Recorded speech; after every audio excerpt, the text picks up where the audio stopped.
Ladies and gentlemen, at this point, we're looking at what the future holds, how we can survive when it is that we're not able to work anymore, beyond our working age. How do we look back and feel satisfied rather than feeling that we're kind of disappointed? When you go to many countries, especially from our part, there's always the formal sector where the government policies and everything provide for social security. What about the many that are in the informal sector? What is happening?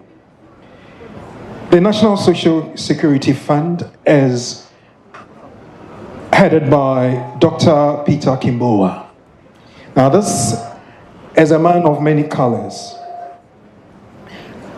He's asked me not to do something, but I'm trying to be very obedient and obedient young son of his. Doctor, thank you for coming, first of all. Doctor is the board chairman of the NSSF. He is a board member of Private Sector Foundation. He is a board member of the Jubilee Alliance. He is a board member of UK-Uganda.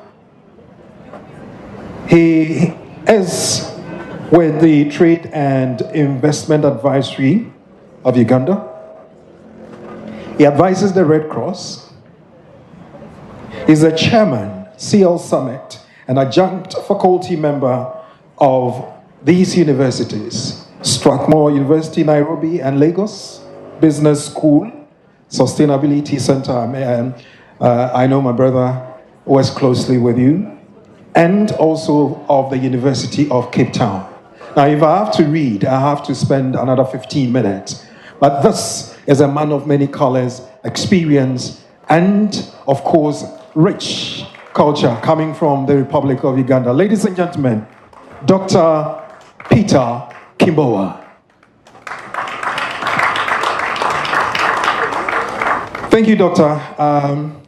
Maybe I'll be my good self and not ask questions, but I'll ask you to do a straight presentation as to what you need us to know and hear about. Thanks very much, Facilitator. Good evening, ladies and gentlemen. We're going to talk about retirement, but we all know that, retirement is a human concept. Organs or organisms that have been created do not retire. I'm almost certain that none of you has ever seen a snake that retired or a lion that is in retirement. So what the NSSF is doing is to recognize that when you work and time comes when you have to move on, it's actually called career transition. You are moving from one activity to another until you die.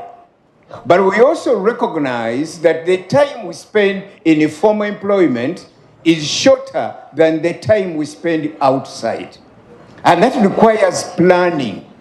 Proper planning prevents poor performance.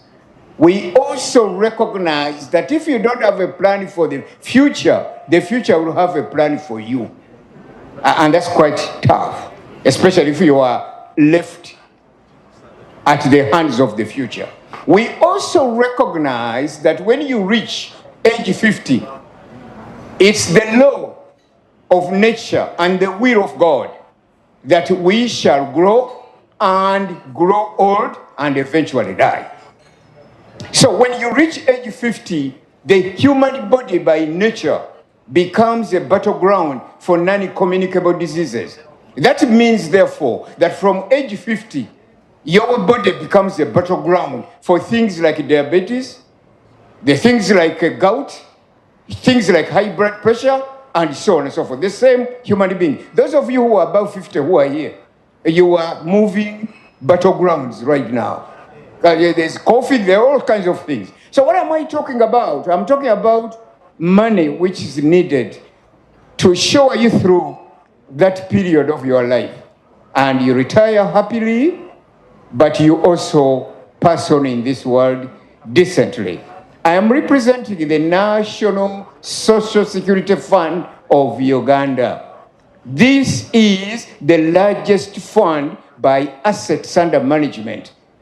It's the biggest in East and Central Africa. As testimony of this, Uganda has been selected, NSSF in other words, has been selected as the liaison office for the International Association of all Social Security entities. So Uganda is in charge of 13 countries. NSSF has had phenomenal growth. What NSSF has been able to achieve is to move from approximately 1.5, I don't want to use the trillion, but we have moved from $1 billion US within the last 10 years to a fund of approximately $6 billion US. Our 2030 strategy is to move the fund to $12 billion US. Now, some of you are going to ask, isn't that ambitious? No, it's not. In the age of technology, no. I was just looking at the example of India yesterday. In 1947, when India got independence, it had $30 billion US. In 1947. Now, by 2007, India's entire GDP had moved from 30 billion to 1 trillion US dollars. Now, from 2007 to 2014, India's GDP had moved to 4 trillion US dollars. Now, this is almost leapfrogging. From 2014 to 2021-22, India's economy is moving the GDP to approximately 7 trillion. This is a wonder. On account of what? On account of two things. Number one, technology. Technology can cause leapfrogging. India, during COVID, Prime Minister Modi, we were told, had to distribute money to 200 million Indians using the platform which is called UPI. India was able to reach all the 200 million Indians with 1,000 rupees within exactly 6 hours. Now, how do we do it in the fund? We have grown to a fund of 6.5 billion US dollars. We intend to make it to 12 billion. So our ambition, number one, is growth in terms of the fund. Number two is to maintain what you call a frictionless relationship with the servers. And how do we do this? Because we are measuring. Right now, we are growing the fund, but also our rating in terms of our connection with the members is approximately 84%. In terms of the turnaround time, we have got about 3 segments of our payouts. We've got the payout at age 55. We've got also the payout which is called mid-term access. When you reach age 45, you can access 25% of your savings. Now we have got more. We have got what you call the voluntary scheme. So the Ugandans in diaspora can save with the fund. Why? Because the fund is growing at a phenomenal level.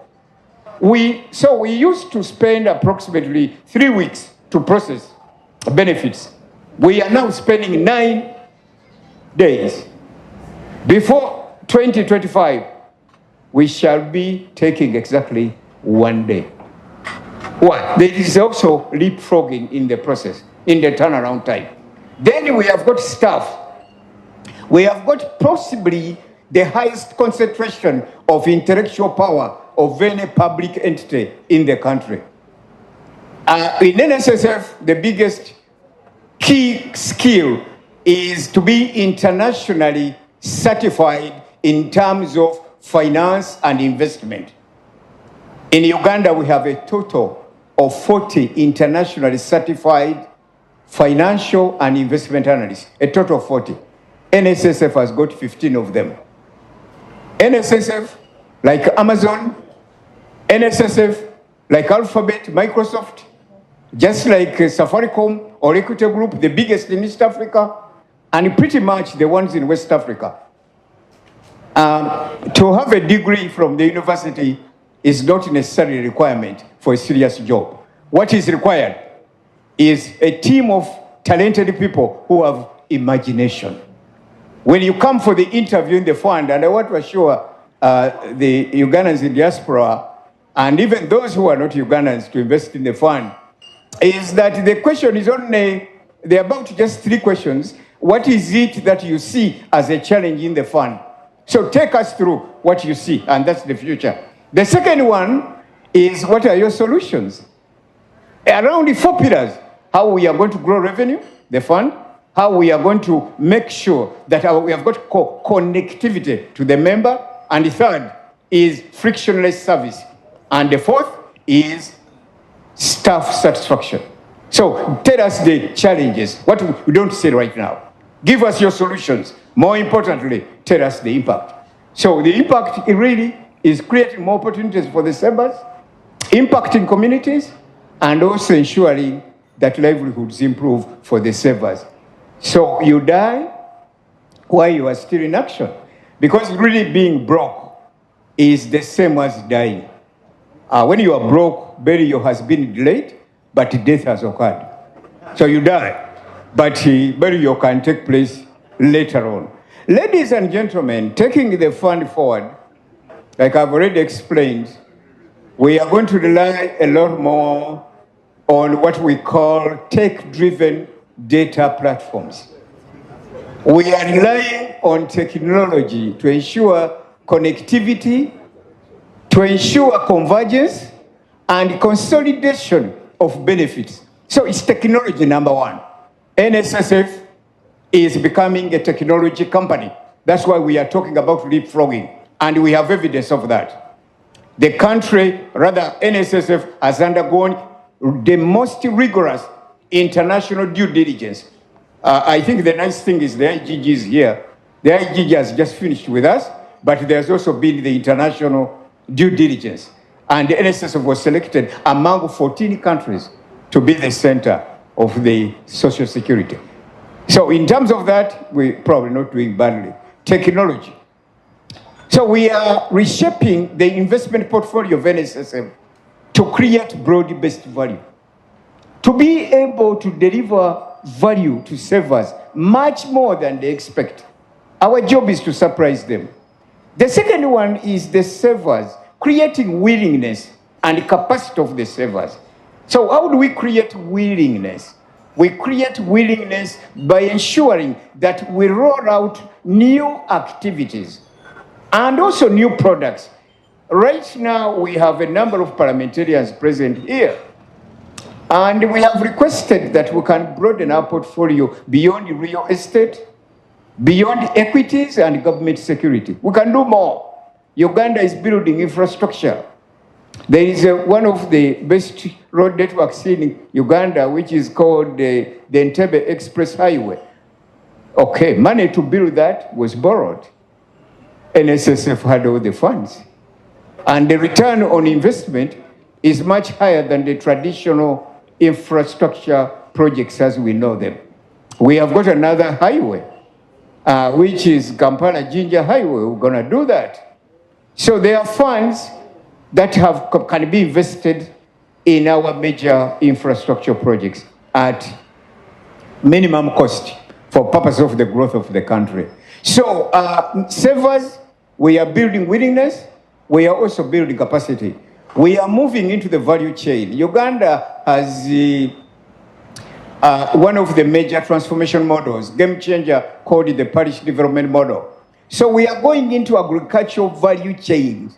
And the agricultural value chain is going to be as comprehensive and as exhaustive as possible. We are going to start with the lowest farmer with a quarter of an acre. And we are looking at grain first and foremost. We are looking at maize, beans, peas, sorghum, rice, and millet. So what are we doing? The farmer at the lowest level, his biggest problem is access to capital. access to money and markets. So there's been a lot of fragmentation in terms and price distortion. So that's what we are answering the farmer at the lowest level. Now, we want that farmer to respond to a farmer who has a slightly bigger acreage. And that farmer takes charge of all the other small farmers, 100 of them, giving them advice, giving them materials, giving them fertilizers, and so on. So we are seeing increase in production, productivity, and processing, value addition in agriculture. That's what we're going to see. Now, most of you are aware, especially the Africans who are here, that when COVID broke out, you were on your own. I do remember that in Uganda, we would sit by the television and wait for the president. And what the president would say, the president of Uganda made an announcement which was very interesting. I'm not very sure that the president of Uganda knew that he was making a revolutionary statement.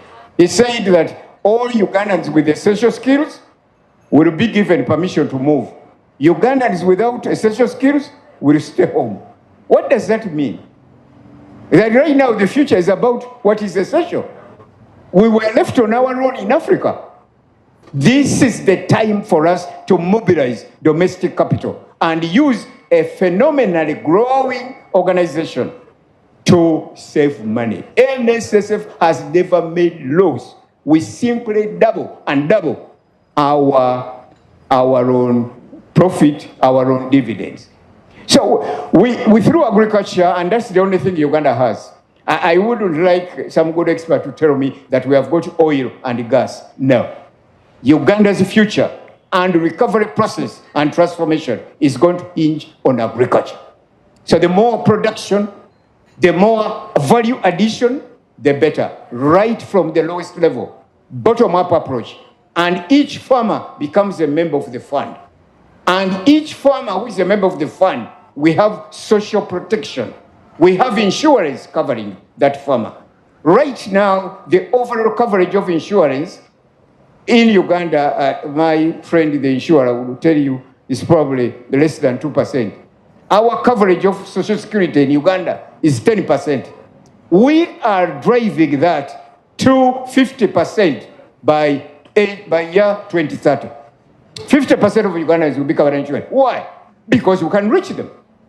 We are taking on a new platform which is called UPI that will enable us, any farmer within the new value chain, to be registered. And that's why I talked about data, that we are going to mine data and we are going to enable our savers capacity and willingness to save. I do know from Africa that physical assets are very important. Your grandfather left you the land, you need to have it, including cows. Cows, you need to wake up and look at the cows. You need to wake up and look at the land your father. But you see, it's one thing to be rich and, to have assets. You are asset rich and cash poor. That's what NSSF is responding to. So you can move from physical assets to liquid assets. There are some Ugandans here in diaspora. You can go home with the scattered land and so on. You could liquidate it and come to the fund because we have created a new product. And you keep your money there as a family pot of gold. And every month, we give you a liquidity number. So you don't have to feel so proud about the land you have got scattered around the country when you are in diaspora. And nobody is even looking at it, including your children. They will not. When you talk about creating willingness, we are talking about mindset change. That how can we move from taking wonderful pleasure and comfort because we have got idle assets. So we can convert it in liquid assets and make money for as long as you live, because when you die, that will be it. So, ladies and gentlemen, NSSF has got a long narrative. We have the best houses. My colleagues, there's a lady called Janet downstairs. NSSF has built Cape Town in Uganda in terms of residential areas. And if you can't afford, that's okay. But there are individuals who can afford. And one other thing, NSSF does not compromise on quality. No, we can't compromise on that. That's why we are becoming an internationally certified social security fund. That's why we are growing at the level we are growing. We have got the best and biggest building in Uganda. It's called the Pension Towers, with the I think they could become 3 helipads on that building.